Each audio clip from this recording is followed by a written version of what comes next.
మీరందరూ ఎంతో ఆసక్తితో ఎదురు చూస్తున్న బాక్సింగ్ వెంటనే ప్రారంభం కాబోతోంది. ఈ పోటీలో పాల్గొంటున్న మొదటి వ్యక్తి యువ కిషోరం బోస్. బోస్తో పాటు ఈ పోటీలో పాల్గొంటున్న రెండో వ్యక్తి రాటు తేలిన గుణ.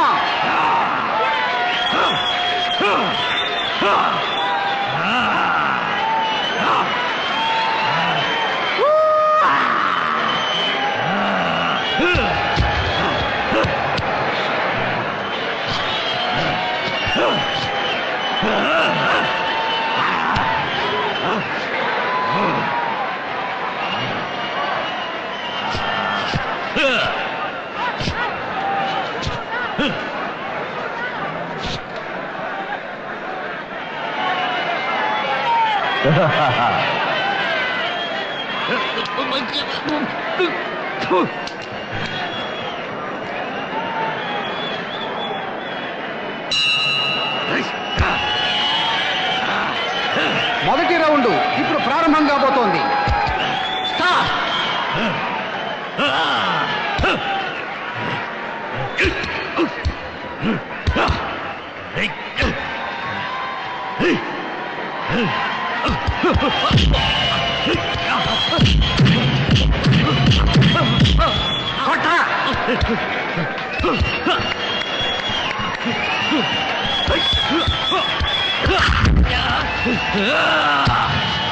కొట్టా కొడుకుని.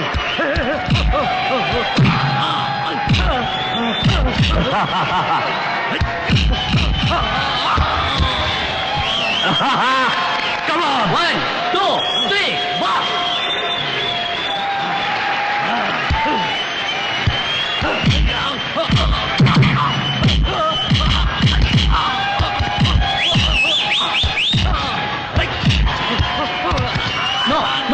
No, Guna, come on, Guna, come on, sit down. శభాష్, బ్రహ్మాండమైన రౌండ్.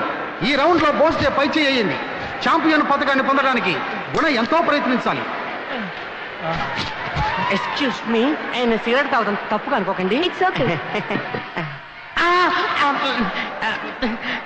ఏమండి, ఈ అమ్మాయి బీర్ తాగుతుంది ఏంటి?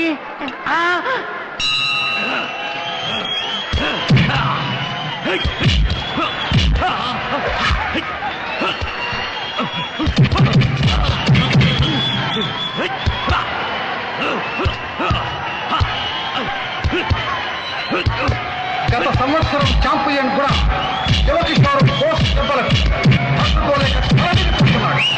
కట్టుకురు కట్టు, అది దెబ్బ.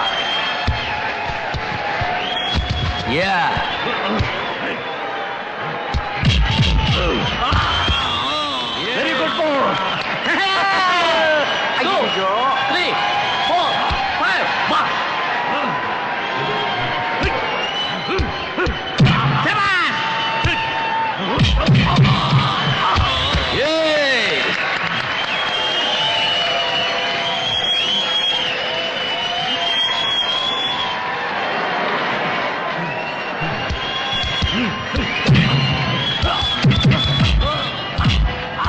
యువ కిషోరం బోస్ ఆవేశంగా ఇస్తున్న గొప్ప ప్రపంచం గుణకి వణుకు పుట్టిస్తోంది.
బోస్, శోభరాజుని మీద చాలా డబ్బు పందెం కట్టాడు. పందెమా?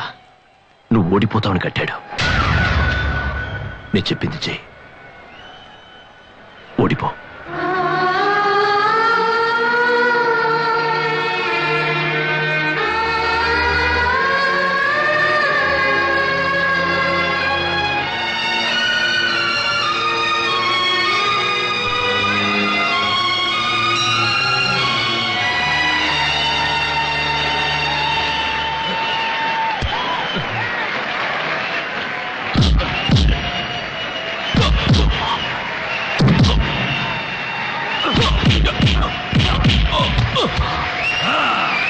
One, two, three, four, five, six, seven, eight.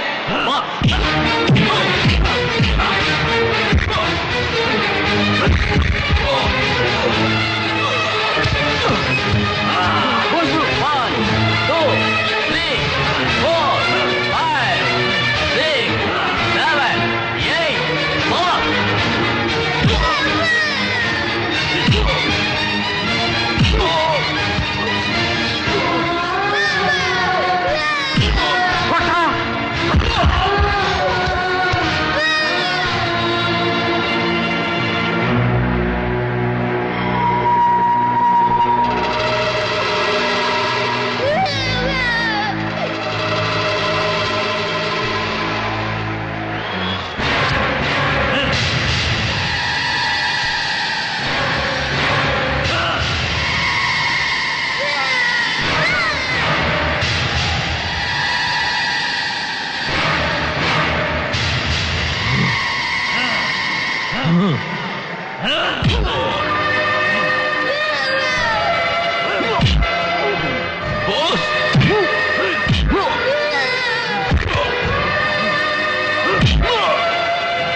ఓడిపోరా.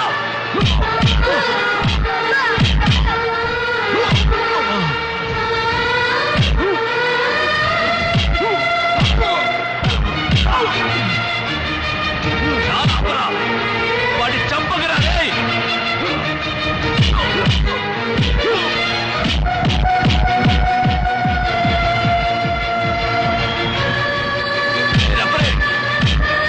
గెలిచాడని చెప్పరా.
శోభరాజు వృత్తే అది కదా. బోస్ నా తమ్ముడు, వాడే గెలవాలని అతను చెప్పలేను. నువ్వు ఓడినందువల్ల ఈ రోజు వాడికి ఎంత డబ్బు వచ్చిందో తెలుసా? మనకేం వచ్చింది? 50,000 రూపాయలు వచ్చింది. చాలదా? సరే అదులే. ఈ రోజు నుంచి నువ్వు శోభరాజుకి ఎంతో కావలసిన వాడివయ్యావు. అతని సొంత మనిషిలాగా, నాలాగా. రౌడీగానా? అవును, రౌడీనే. అలాగే అనుకో. నువ్వెవరిని? ఊరికే కాళ్ళు చేతులు ఆడిస్తూ బాక్సింగ్ చేస్తే పెద్ద ఛాంపియన్ అవుతావా? నిజ జీవితంలో నువ్వు ఛాంపియన్వి కాదు, అతను శోభరాజ్. నీకు తెలీదు, నువ్వు చిన్న కుర్రాడివి. మనమంతా జీవితంలో ఓడిపోయిన వాళ్ళం. శోభరాజ్ అంటే లేకుంటే మనకొక్క పూట భోజనం కూడా దొరికిండదు, తెలుసుకో. నీ బాక్సింగ్ మనకి తిండి పెట్టదు. అని నువ్వేనా ఇలా మాట్లాడుతున్నది? నువ్వు బాగా చదువుకున్నవాడివి, నీకున్న మెదడికి. ఎవరికి కావాలరా మెదడు? పెద్ద మెదడు. 30 రూపాయలు ఇస్తే కసాయి కొట్టో దొరుకుతుంది. నువ్వు ఎవరు అనుకొని ఇలా మాట్లాడుతున్నావు? నీ దగ్గర ఏముంది? నలుగురు పనికి మాలిన మెదవలతో కలిసి రోడ్ల మీద తిరుగుతున్నావు. శోభరా గురించి మాట్లాడడానికి నీకే అర్హత ఉంది, నాకే అర్హత ఉంది. ఇక్కడ డబ్బు కావాలరా, డబ్బు. అది శోభరా దగ్గర ఉంది. అది ఏ మార్గంలో వచ్చినా సరే మనమంతా వీరులమై పోరాడుతాం. విజయం పొంది గమ్యం వైపు పయనిద్దాం. మన నాన్న చెప్పింది ఇంకా మీ నాన్న చెప్పిందే తలుచుకుంటున్నావా? ఇలా చెప్పిన వాడి నలుగురు మంచి వాళ్ళని పట్టించి ఉరికంబ ఎక్కించి దేశద్రోహి అయిన చెడ్డ పేరు తెచ్చుకుని వెళ్ళిపోయాడు. ఆయనకి మనం పుట్టామని తలుచుకోవడానికి నేను సిగ్గుపడుతున్నాను. దానికంటే శోభరాజ్కి అనుచరుడిగా ఉన్నందుకు గర్వపడుతున్నాను. అన్నయ్య, రే, పట్టించే వాడికంటే పట్టడన్నం పెట్టేవాడికి ఎంతో బెటర్. అది తెలుసుకో. మనల్ని కన్నవాడు ఒక పిరికివాడు. ఆయన చెప్పిందే వేదవాక్ అనుకుని జీవితాన్ని నాశనం చేసుకోకు. బుద్ధిగా రేపు శోభరాజ్ తెచ్చుకోరు.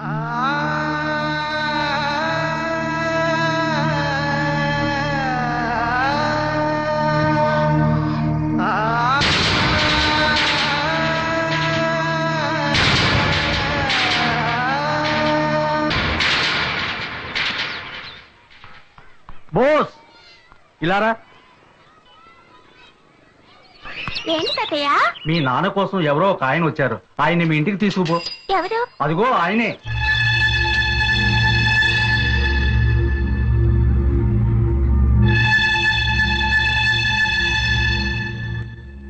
మీరు ఎక్కడి నుంచి వస్తున్నారు? వరంగల్ నుంచి.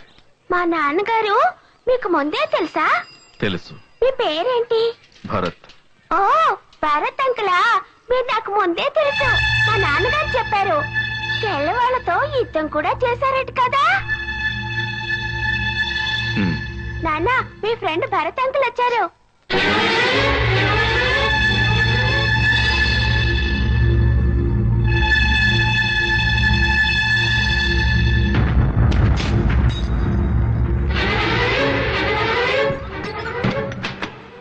ఇరవై ఏళ్లుగా నీకోసమే వెతుకుతున్నాను రా.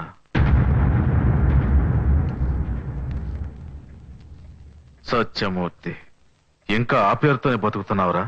ఎరా, నిన్ను ఆ పేరుతో పిలుస్తుంటే నీకు సిగ్గుగా లేదు?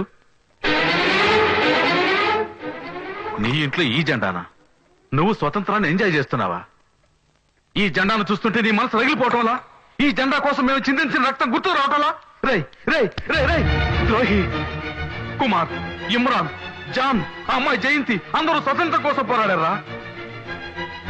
పాపం అమ్మాయి జయంతి తనకు పెళ్ళై తనకు పుట్టబోయే బిడ్డ స్వతంత్ర భారతంలో బతకాలని చెప్పిందే.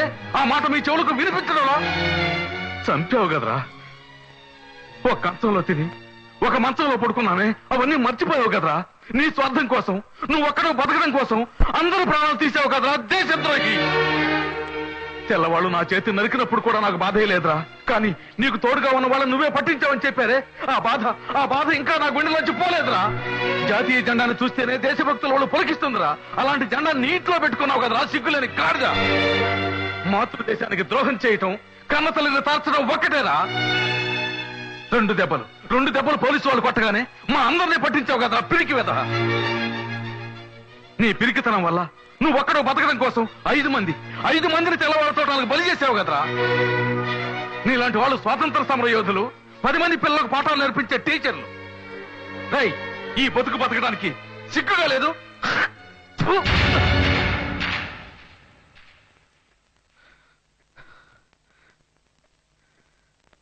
రై, నీలాగే నీ పిల్లల్ని పెంచొద్దు. రేపు వాళ్ళ వల్ల మంచోళ్ళు ఎవరు చనిపోకూడదు.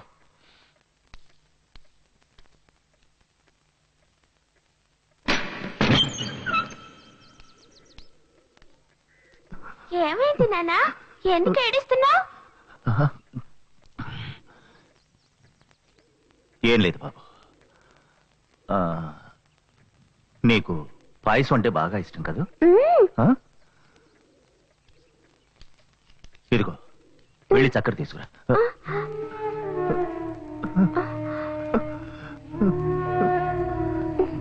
వెళ్ళిరా.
వచ్చేస్తున్నాను. ఒక్క నిమిషం వెయిట్ చేయి.